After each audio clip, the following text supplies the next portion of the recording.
Admiral Una Park stood on the bridge of the UES Defender and looked out at the stars. The ship was orbiting Mars, and everything seemed peaceful. She had served in the United Earth Navy for 30 years. She had seen many things, but she had never seen anything like what was about to happen. The year was 2347. Humanity had spread across the solar system. There were colonies on Mars, on the moons of Jupiter, and even on distant Titan. But in all those years of exploration, humans had never found alien life. Many people believed they were alone in the universe. They were wrong. "Admiral, we have something strange on the sensors," said Lieutenant Minho Lee. He was a young officer with sharp eyes and quick hands. His face showed confusion as he studied his screen. Una walked over to him. "What is it?" "Near Jupiter. There is some kind of energy reading. I have never seen anything like it before." Una looked at the data. The numbers made no sense. The energy levels were impossible. Then, as she watched, a tear appeared in space itself. It was like someone had cut a hole in the fabric of reality. Ships began to pour through the hole. Not 10 ships. Not 100 ships. Thousands of ships. They were massive, each one bigger than anything humanity had ever built. They were black and silver, covered in strange symbols that hurt the eyes to look at. "Count them," Una whispered. Minho's hands were shaking. 3,000, Admiral. Maybe more. They are still coming through. Una felt her heart turn cold. Earth's entire fleet numbered only 200 ships. They were facing an enemy 15 times their size. The communication system crackled. A voice came through, speaking in perfect English. It was cold and proud and terrible. "People of Earth, we are the Dominion Empire. We have conquered 12 galaxies. We have destroyed 10,000 civilizations. Your planet now belongs to us. You have 2 choices. Submit and serve us as slaves, or resist and be erased from existence. You have 1 hour to decide." The message ended. Silence filled the bridge. Every officer looked at Admiral Una, waiting for her to speak. She pressed a button on her console. "All ships, this is Admiral Park. Battle stations. Now." On Earth, President David Kim sat in his office when the news reached him. He was a calm man, known for his steady leadership. But when he saw the footage of the alien fleet, even he felt fear. He called an emergency meeting. Military leaders from every nation gathered in the Great Council Room. Generals, admirals, scientists, and politicians all sat around the long table. Their faces were pale. "What are our options?" David asked. General William Harris, the commander of all Earth forces, stood up. "Sir, we have 200 ships. They have over 3,000. Our weapons cannot break their shields. Their weapons can destroy our ships with a single shot. If we fight, we will lose. And if we surrender?" A scientist named Dr. Amy Chun spoke. "Based on their message, surrender means slavery. They have destroyed 10,000 civilizations. They do not show mercy." David nodded slowly. "Then we fight. Not because we can win, but because we are human, and humans do not bow to anyone." Captain Minho Lee led the first attack. His squadron of 40 ships flew toward the alien fleet. He knew he was probably going to die. But someone had to show these aliens that Earth would not surrender without a fight. "All ships follow my lead," he said over the radio. "Target the closest enemy vessel. Fire everything we have." The squadron attacked. Missiles flew. Energy beams flashed. Every weapon humanity had was unleashed on the alien ships. Nothing happened. The alien shields absorbed everything. Not a single enemy ship was damaged. Then the aliens fired back. Minho watched in horror as the ships around him began to explode. One by one, his friends and comrades died. The alien weapons were like nothing he had ever seen. They did not just destroy ships. They erased them from existence. In 3 minutes, 37 ships were gone. Minho gave the order to retreat. Only 3 ships made it back. On the Defender, Admiral Yuna received the news. Her face showed no emotion, but inside, she felt like screaming. 40 ships. Hundreds of good soldiers. Dawning minutes. "Admiral," Minho said over the radio. His voice was broken. "I am sorry. We could not even scratch them." "You did your duty, Captain. Come home." President David Kim addressed the people of Earth that night. Every screen on every planet showed his face. He looked tired but determined.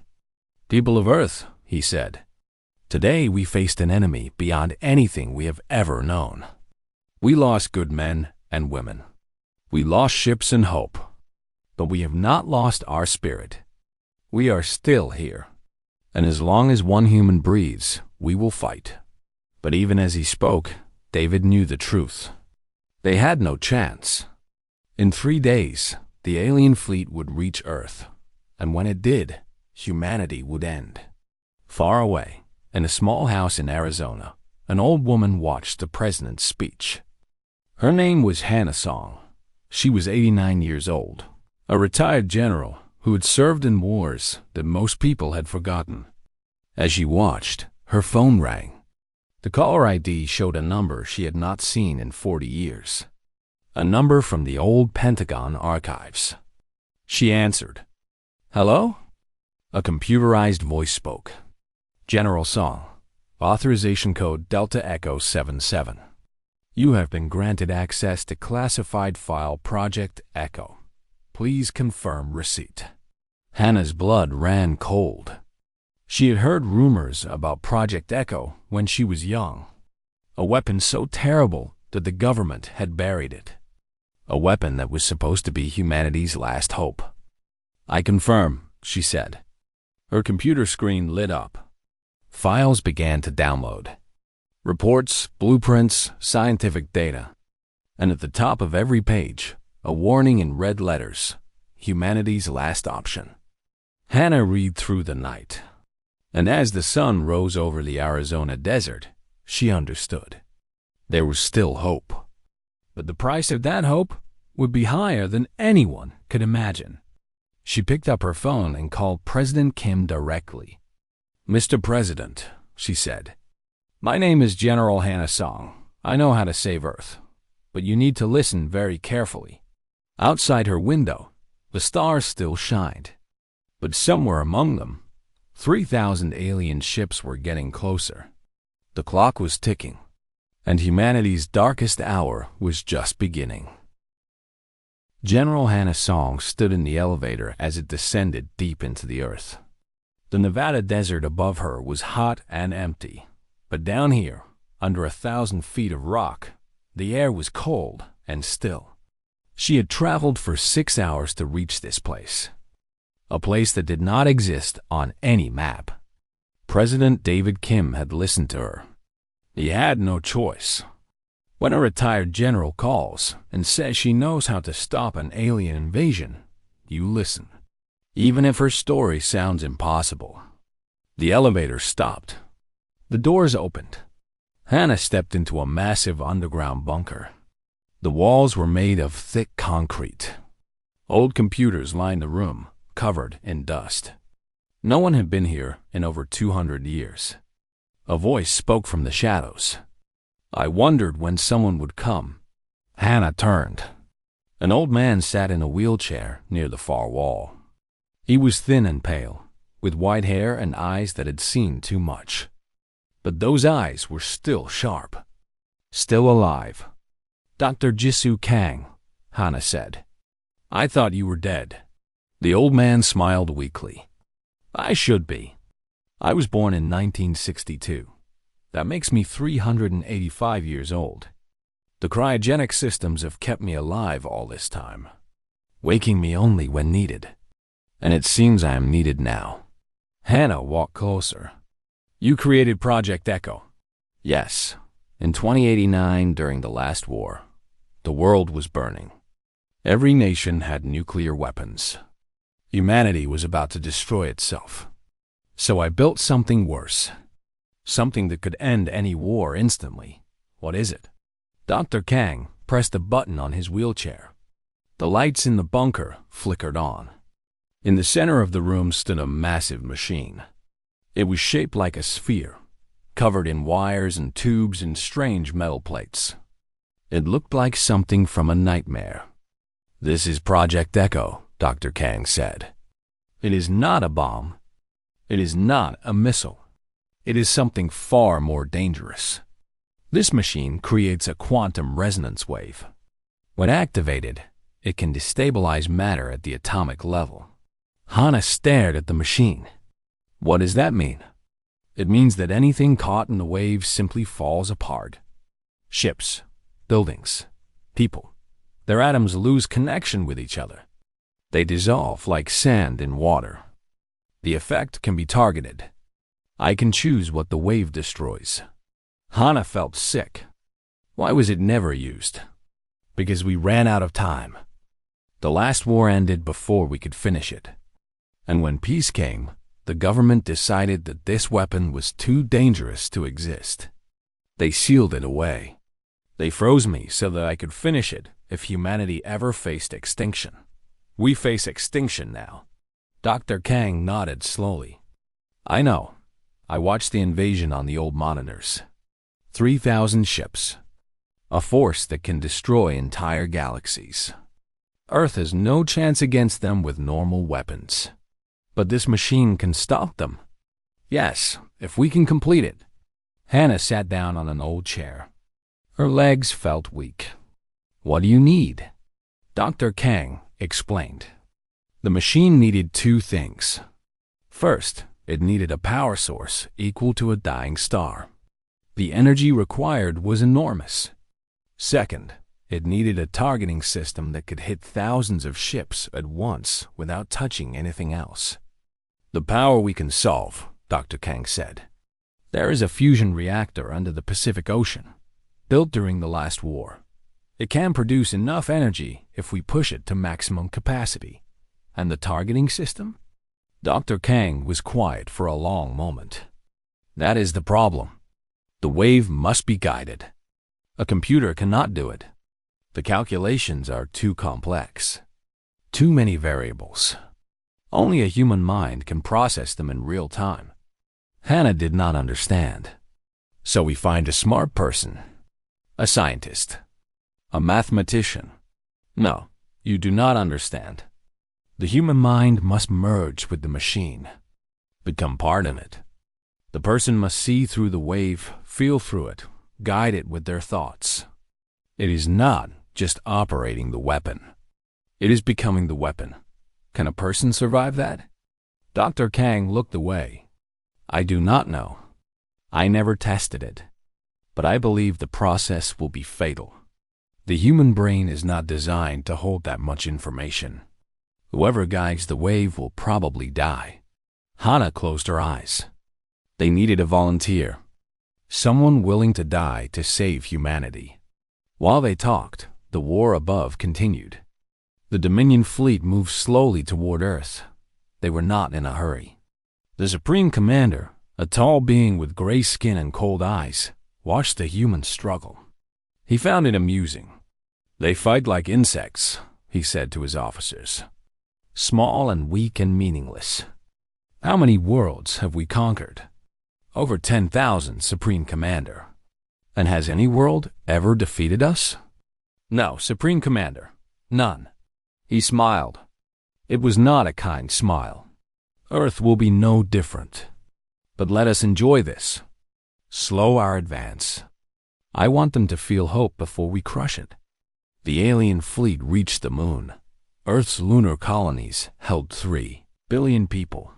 Families, workers, children. They had nowhere to run. The Supreme Commander gave a simple order. Destroy them all. 1,000 ships opened fire. The lunar colonies did not stand a chance. In a single afternoon, 3 billion humans died. The moon burned with fire that could be seen from Earth. Admiral Una Park watched from the Defender. Tears ran down her face, but her voice was steady. "How many ships do we have left?" 87, Admiral. 87 ships against thousands. But Una had received a message from President Kim, a secret message. There was a plan. She did not know the details, but she knew her role. Keep the enemy busy. Buy time. All ships, she announced. We are going to fight. Not to win, but to give Earth a chance. Are you with me? Every ship responded. Every captain. Every soldier. They knew they were going to die, but they were ready. In the Nevada bunker, Hana-song looked at Dr. Jisoo Kang. How long do you need to finish the machine? 3 days. Maybe 4. The aliens will reach Earth in 2 days. Dr. Kang's face was grim. Then we need to slow them down. Hannah picked up her radio and contacted President Kim. She told him everything. The machine, the power source, the need for a human pilot, and the need for time. David Kim listened in silence. When she finished, he spoke quietly. 87 ships are all that stand between Earth and destruction. I will order Admiral Park to buy you time. But Hannah, you must understand. Those ships will not come back. I understand, sir. Find your pilot. Find someone willing to make the ultimate sacrifice. We have no other choice. After the call ended, Hana sat alone in the bunker. Dr. Kang had gone to work on the machine. Engineers were flying in from around the world. The fusion reactor was being activated. But one question remained. Who would pilot the weapon? Who would die to save humanity? Her radio crackled. A young voice came through. This is Lieutenant Sarah Choi. I heard about Project Echo. I volunteer. Hana recognized the name. Sarah Choi was a pilot from the lunar colonies. Her entire family had died in the attack that afternoon. Her parents, her brothers, her baby sister. Lieutenant, do you understand what you are volunteering for? Yes, General. I understand. My family is gone. My home is gone. But I can still fight. Let me do this. Let me make their deaths mean something. Hannah wanted to say no. Sarah was so young. Only 24 years old. She had her whole life ahead of her. But humanity had only 2 days left. They could not afford to refuse anyone. Come to Nevada, Hana said softly. We will talk. As Sarah flew toward the desert, she looked up at the stars. Somewhere out there, an enemy fleet was coming to destroy everything she loved. But now she had purpose. Now she had a reason to fight. And she was not afraid to die. Lieutenant Sarah Choi arrived at the Nevada bunker as the sun set over the desert. She was small and thin, with dark hair and eyes that showed no fear. Only determination. Only anger. General Hana-song met her at the entrance. For a long moment, the two women just looked at each other. Hannah saw the pain in Sarah's eyes. She had lost everything. Her family. Her home.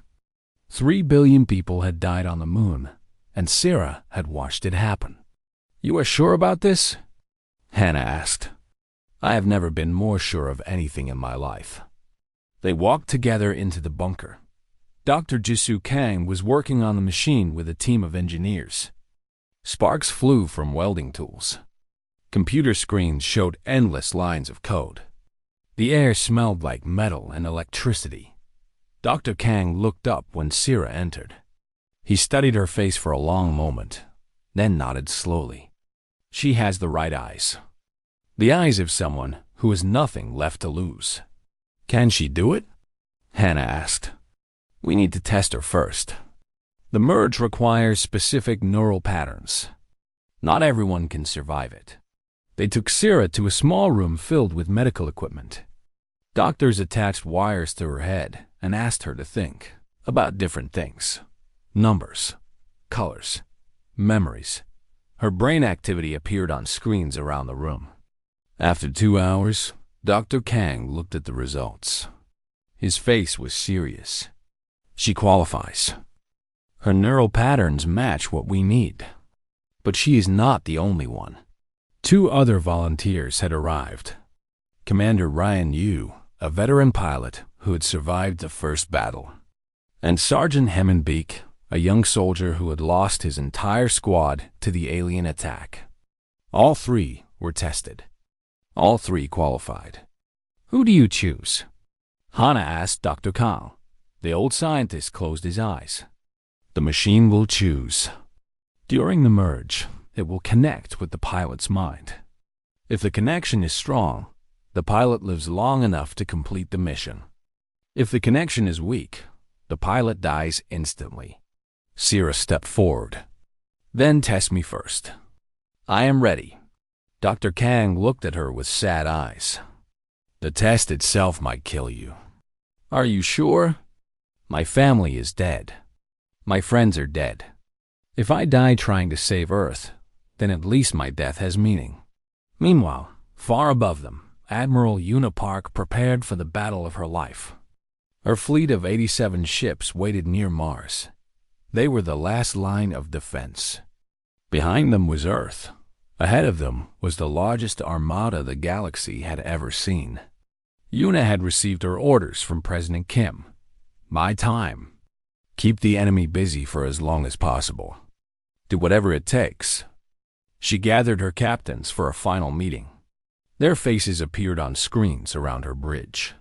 Some were old soldiers who had fought in many battles. Others were young officers who had never seen real combat. All of them knew they were probably going to die. "I will not lie to you," Yuna said. "We cannot win this fight. We are facing over 2,000 ships with only 87. But our job is not to win. Our job is to give Earth a chance.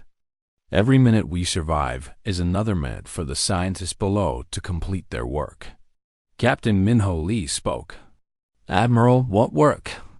What are they building?" Yuna shook her head. "I do not know the details. Only that it is our last hope. President Kim said that if we can give them enough time, they can stop the invasion. And if we fail, then we fail knowing we did everything we could. That is all anyone can ask." The meeting ended. The captains returned to their ships, and the fleet prepared for war. Yuna studied the enemy formation on her tactical display. The alien ships were arranged in a massive sphere, slowly moving toward Earth. They were confident, arrogant. They believed no one could stop them. That arrogance was their weakness. "All ships, listen carefully," Yuna announced. "We cannot fight them directly. Our weapons cannot break their shields. But we can use the environment against them. There is an asteroid field between Mars and Jupiter. We will lead them into it. Use the rocks as cover. Make them chase us. Every second they spend chasing us is a second Earth has to prepare." The plan was simple. Run and hide. Hit and run. Make the enemy waste time. It worked better than anyone expected. Yuna led her fleet into the asteroid field. The massive rocks, some bigger than cities, floated silently in space. The human ships were small and fast. They could move between the asteroids easily. The alien ships were huge and slow. They had to blast their way through. For 6 hours, Yuna played a deadly game of cat and mouse. Her ships would appear from behind an asteroid, fire their weapons, and disappear before the enemy could respond. The alien shields held against most attacks, but not all. Slowly, one by one, enemy ships began to fall. By the end of the first day, 200 alien ships were destroyed. But Yuna had lost 60 of her own. Only 27 remained. The Supreme Commander of the Dominion was not worried. He sat on his throne and watched the battle with cold amusement. "The humans are clever," he admitted. "More clever than most species we have conquered. But cleverness cannot overcome power. Send in the reserve fleet. Crush them. Another 500 ships joined the hunt. The asteroid field became a death trap. In the Nevada bunker, Sarah Choi entered the quantum chamber. The room was small and dark. In the center stood a metal chair covered in wires. Above it hung a helmet made of crystal and steel. Dr. Kang explained that when she put on the helmet, her mind would begin to merge with Project Echo. You will see things, he warned. Memories that are not yours. Feelings that belong to others. The machine contains the echoes of human history. All our pain. All our hope. All our rage. You must accept it all. Sira sat in the chair. I am ready. The helmet lowered onto her head. For a moment, nothing happened. Then Sira screamed. Images flooded her mind. 1,000,000 years of human history rushed through her brain. She saw wars and peace, love and hate, birth and death. She felt the joy of parents holding their children. She felt the grief of soldiers watching their friends die. She felt everything humanity had ever experienced. And through it all, she felt rage. Ancient rage. The rage of a species that had been tested again and again and had never given up. The merge lasted only 10 minutes. But to Sira, it felt like 1,000 years. When the helmet rose, she opened her eyes. They were glowing with soft white light. I can see them, she whispered. The alien ships. I can see every atom, every molecule. I can feel their technology. It is wrong. It does not belong in this universe. Dr. Kang stepped forward. Can you control the wave? Can you target only the enemy? Sira smiled. It was not her smile. It was the smile of every human who had ever fought against impossible odds and won. Yes, I can see exactly what needs to be destroyed. But the machine is not ready yet. I need more time. Hannah grabbed her radio. Admiral Park, how long can you hold them? Yuna's voice came through, tired but strong. We have 23 ships left. I can give you maybe 12 more hours. After that, nothing will stand between the aliens and Earth. 12 hours, Hannah said. We will make it work. She turned to Dr. Kang. How close are we? The power systems are online. The targeting matrix is complete. We need maybe 16 hours to finish. We have 12. Dr. Kang nodded slowly. Then we will have to work faster. Wake up, everyone. No sleep until it is done. In space, Admiral Yuna Park rallied her remaining ships. 23 vessels against thousands. The odds were impossible. But she had made a promise. All ships, she said. 12 more hours. That is all we need. Fight hard. Die well, and know that your sacrifice will save billions. The battle continued, and in the Nevada desert, a weapon that could save or destroy the world came closer to completion with every passing minute. Time was running out for everyone. The Nevada bunker was filled with chaos. Engineers ran between machines. Sparks flew from welding equipment.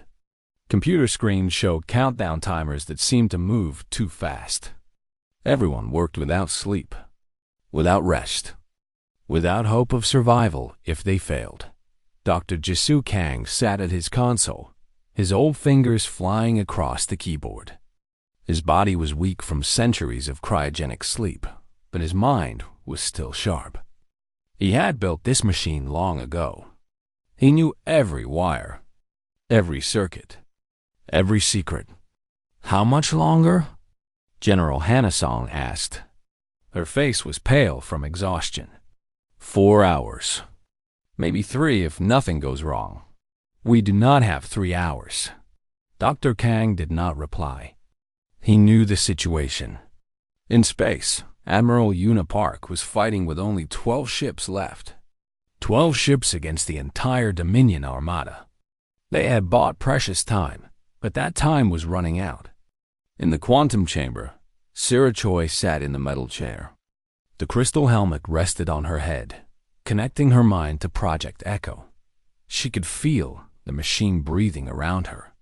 It was alive in a way that no technology should be. Through the machine, she could see the enemy fleet. Each ship appeared in her mind as a cluster of atoms, held together by forces that did not belong in this universe. The Dominion technology came from another reality. It followed different rules, and those different rules made it weak. "I understand now," Sarah whispered. "Their shields, their weapons, everything. It all depends on quantum bonds that should not exist. If I can disrupt those bonds, their ships will simply fall apart." Dr. Kang nodded. That was the original plan. The quantum resonance wave targets specific atomic structures. We can tune it to destroy only their technology. But I need to see every ship at once. Guide the wave to each one without touching anything else. The calculations are impossible. Not impossible, just very, very difficult. Meanwhile, the Dominion fleet had grown tired of the human resistance. The Supreme Commander stood on the bridge of his flagship, watching the last 12 human ships dance among the asteroids. His patience was gone. "Enough," he said. "Destroy them all. Then proceed to Earth." 500 ships turned their weapons on Una Park's tiny fleet. Admiral Una saw death coming. Her tactical display lit up with enemy targeting locks. Hundreds of weapons pointed at her ships. There was nowhere to run, nowhere to hide. "All ships," she said calmly. "It has been an honor serving with you. Hold formation. Keep firing. Make every second count." Captain Minho Lee's voice came through the radio. "Admiral, it has been an honor following you." The alien weapons fired. In the Nevada bunker, alarms screamed. Engineers shouted in panic. The power systems were failing. "What is happening?" Hana demanded. Dr. Kong's face was white. "The fusion reactor. It is overloading. We pushed it too hard. Can you fix it?" "Yes, but it will take 2 hours." "We do not have 2 hours." Sarah Choi's eyes snapped open. Through Project Echo, she could feel the crisis. She could sense the energy flow, and she understood what needed to be done. "Let me help," she said. "I can see the power grid. I can guide the energy flow with my mind." Dr. Kang hesitated. "That was not supposed to be possible. The merge is not complete. I do not care what is possible. Let me try." Hana looked at the old scientist. "We have no other choice." Dr. Kang entered commands into his console. The link between Sarah and the machine deepened. She felt electricity flowing through her like blood through veins. She could feel every wire, every transformer, every spark of power in the bunker. With her mind, she guided the energy, balanced it, smoothed the flow. The alarms stopped. The system stabilized. "It is working," Dr. Kang whispered. "She's controlling the entire power grid with her thoughts." In space, the battle ended. The alien weapons tore through the asteroid field. Ships exploded. Lives ended. Admiral Una Park watched her fleet die one by one. When the firing stopped, only 2 human ships remained. The Defender, Una's flagship, had lost most of its weapons. Minho Lee's ship, the Phoenix, was burning but still flying. "Admiral," Minho said, "what do we do now?" Una looked at the enemy fleet. Over 2,000 ships surrounded them. There was no escape, no hope of victory. "We keep fighting," she said, "until the last breath, until the last shot." The Supreme Commander appeared on their screens. His gray face showed cruel amusement. "You have fought well, humans, better than any species we have conquered. But your resistance ends now. In 1 hour, we will reach Earth. your planet will burn. Your people will die, and your civilization will be forgotten. Yuna met his eyes. You talk too much. She aimed her last missile at his ship and fired. The missile bounced off the alien shields without leaving a scratch. But Yuna smiled anyway. She had done her job. She had given Earth 12 hours. Now it was up to the scientists. In the Nevada bunker, Dr. Jisoo Kang made the final connection. It is done, he announced. Project Echo is complete. Hannah Song felt tears in her eyes. How long until we can fire? 30 minutes. The capacitors need to charge. The enemy fleet will reach Earth in 60 minutes. We will make it. But there was one more thing to do. President David Kim had to address the people of Earth. On every screen across the planet, David's face appeared. He looked tired. He looked old. But he also looked determined. People of Earth, he said, in 1 hour, an alien fleet will reach our planet. They come to destroy us, to erase our civilization from history. They believe we are weak. They believe we will surrender. He paused, letting his words sink in. They are wrong. For 10,000 years, humanity has faced challenges that should have destroyed us. Ice ages, plagues, wars. Every time, we survived. Every time, we came back stronger. Today will be no different. Around the world, people gathered to watch. Families held each other. Soldiers gripped their weapons. Children looked to their parents for comfort. I cannot tell you our plan, David continued. But I can tell you this. Trust us. Trust your leaders. Trust your soldiers. And above all, trust each other. Trust what we are. We are human. And humans do not give up. Ever. The speech ended. Silence fell across the planet. In the quantum chamber, Sarah Choi waited. The crystal helmet hummed with power. Her mind was connected to every system in Project Echo. She could feel the energy building, growing, preparing to unleash destruction on a scale the universe had never seen. 15 minutes until full power, Dr. Kang announced. The enemy fleet entered Earth orbit. Over 2,000 ships formed a massive sphere around the planet. Their weapons pointed downward, ready to burn the surface clean of life. The Supreme Commander broadcast his final message. Your time is up, humans. Surrender now, or we will begin the destruction. No one answered. The human government stayed silent. Very well, the Supreme Commander said. You have chosen death. He raised his hand to give the order. In the Nevada bunker, Sarah Choi opened her eyes. They blazed with white fire. The weapon is ready, she said. Hannah Song looked at Dr. Kang. The old scientist nodded. Fire, Hannah whispered. Sarah Choi reached out with her mind. She touched Project Echo, and the quantum resonance wave exploded outward at the speed of light. On the Supreme Commander's flagship, warning alarms began to scream. Something was wrong. Something was very wrong. The first Dominion ship began to shimmer. Its metal hull rippled like water. Then, slowly and possibly, it began to dissolve. The Supreme Commander's confident expression changed to confusion, then to fear, then to absolute terror. What is happening? He screamed. What are they doing? No one could answer him, because all across the fleet, ships were falling apart, dissolving, disappearing, and there was nothing the Dominion could do to stop it. The quantum resonance wave spread through space like a silent storm. It moved at the speed of thought, touching every atom, examining every molecular bond. And when it found something that did not belong, something that violated the laws of this universe, it simply let it fall apart. Sarah Choi guided the wave with her mind. Through Project Echo, she could see every Dominion ship. Each one appeared in her consciousness as a pattern of wrong notes in a symphony. Their technology came from another reality.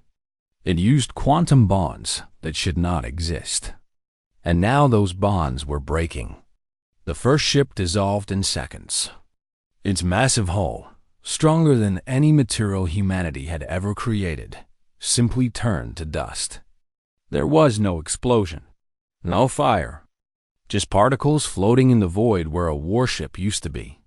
Then another ship fell, and another, and another. The Supreme Commander of the Dominion stood on his bridge and watched his fleet die. 2,000 ships that had conquered galaxies. 2,000 ships that had never lost a battle. They were disappearing like fog in sunlight. "Stop it!" he screamed at his officers. "Do something." But there was nothing to do. The wave could not be blocked. It could not be fought. It was not an attack in any traditional sense. It was simply a correction. The universe was fixing a mistake. In 47 seconds, it was over. 2,800 ships were gone. Every destroyer, every cruiser, every fighter, every weapon the Dominion had brought to Earth, all of it reduced to atoms floating in space. Only the flagship remained. Sira had saved it for last. The Supreme Commander looked at his tactical display. It was empty. His entire fleet was gone. He was alone, surrounded by the debris of his broken armada. His communication screen flickered. A face appeared. It was a young woman with dark hair and glowing white eyes. Behind her, he could see human soldiers and scientists watching in silence. "Who are you?" he whispered. Sira smiled. But it was not her smile alone. It was the smile of every human who had ever faced impossible odds. Every soldier who had died fighting. Every mother who had protected her children. Every person who had refused to give up, even when giving up was the only logical choice. "We are humanity," she said. Her voice echoed with 1,000 voices. "We are the echo of everything that ever tried to destroy us and failed. We are still here, and you are not welcome." The Supreme Commander tried to speak, but no words came. He had conquered 10,000 civilizations. He had destroyed planets and erased entire species from existence. And now he was facing a single young woman who had just destroyed his fleet with her thoughts. "How?" he finally managed to ask. "You are primitive. Your technology is nothing. How did you do this?" "You made a mistake," Sira replied. "You thought technology was power. You thought bigger ships and stronger shields would make you invincible. But real power is not in machines. It is in the hearts of beings who refuse to surrender. You came here to destroy us. Instead, you reminded us what we are. Thank you for that." The flagship began to shimmer. The quantum resonance wave was finally touching it. The Supreme Commander tried to run. He tried to escape. But there was nowhere to go. His ship dissolved around him, piece by piece. In his final moments, he understood something terrible. He had not just lost a battle. He had awakened something ancient and dangerous. Something that the galaxy would never forget. Then he was gone, and the threat to Earth was over. In the Nevada bunker, Sira Choi collapsed. The quantum wave had stopped. Project Echo had gone silent. But the effort had cost her everything. Her body could not survive the separation from the machine. Dr. Jisoo Kang rushed to her side. "We need medical teams, now." But Sira shook her head weakly. "It is okay. I knew this would happen." Hanasong knelt beside her. Tears ran down the old general's face. "You saved us.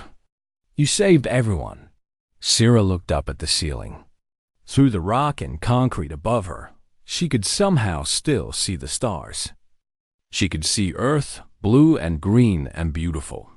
She could see the debris of the alien fleet floating harmlessly in orbit. "Tell my family I said hello," Sarah whispered. "Tell them I will see them soon." Her eyes closed. The white glow faded, and Lieutenant Sarah Choi, the woman who had become humanity's weapon, died with a peaceful smile on her face.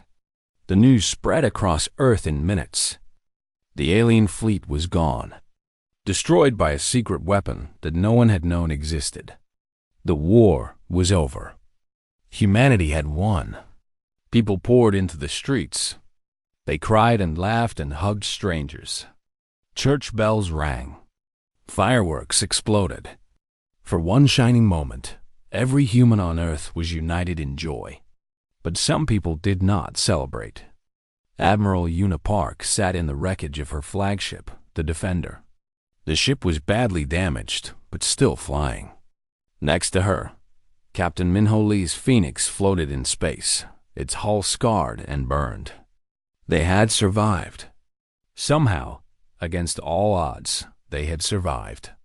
"Admiral," Minho said quietly, "we lost so many people." Una nodded. 85 ships. Thousands of sailors. They gave their lives to buy us time. Was it worth it? Una looked at Earth, shining blue in the darkness. Yes, every second of every fight. It was worth it. 1 week later, President David Kim held a memorial ceremony. The names of every soldier who had died were read aloud. It took 3 hours. 3 hours of names, each one representing a person who had given everything for humanity's survival. When it was over, David spoke to the crowd. "We have won a great victory," he said. "But victory always comes with a cost. We must never forget the people who paid that cost. Admiral Una Park and her fleet. The scientists who worked without sleep to finish our weapon. And Lieutenant Sarah Choi, who gave her life to save us all." He paused, looking out at the thousands of faces watching him. "The universe now knows what we are capable of. They know that Earth is not an easy target. But we must not become arrogant. We must not become the kind of beings who conquered us. Project Echo will be hidden again, stored away for the day when it might be needed once more. Because true power is not in weapons. True power is in the courage to use them only when necessary." Across the galaxy, word of Earth's victory spread like fire. The Dominion Empire had ruled 12 galaxies for 10,000 years. They had conquered countless species, destroying anyone who resisted. And now, in a single day, a small blue planet had destroyed their greatest fleet. Enslaved species heard the news and began to hope. If Earth could defeat the Dominion, maybe they could too. Rebellion sparked on 100 worlds. The Dominion's grip on the galaxy began to weaken. 6 months later, representatives from a dozen alien species arrived at Earth. They came in small ships, unarmed and peaceful. They were former slaves of the Dominion, now free because of what humanity had done. They wanted to meet the beings who had accomplished the impossible. President David Kim welcomed them in the Great Hall of the United Nations. The aliens were strange and wonderful. Some had wings. Others had multiple arms. A few looked like nothing humanity had ever imagined. But they all shared one thing: gratitude. "You saved us," said the leader of the delegation, a tall being with silver skin and gentle eyes. "You did not know us. You had no reason to help us. But your victory gave us the courage to fight for our freedom." David smiled. "We did not fight to save the galaxy. We fought to save our home. But if our victory helped others find freedom, then we are glad." The aliens proposed something remarkable. A new council. A gathering of free species who would work together to prevent any empire from dominating the galaxy again. They wanted Earth to lead it. David looked at his advisors. Hana Song, Admiral Una Park, Dr. Jisoo Kang, still alive despite his great age. They all nodded. "We accept," David said.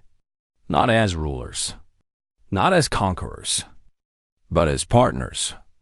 Earth will stand with any species that values freedom and peace. The first meeting of the Galactic Council was held 1 year after the invasion. Representatives from 50 species gathered on Earth.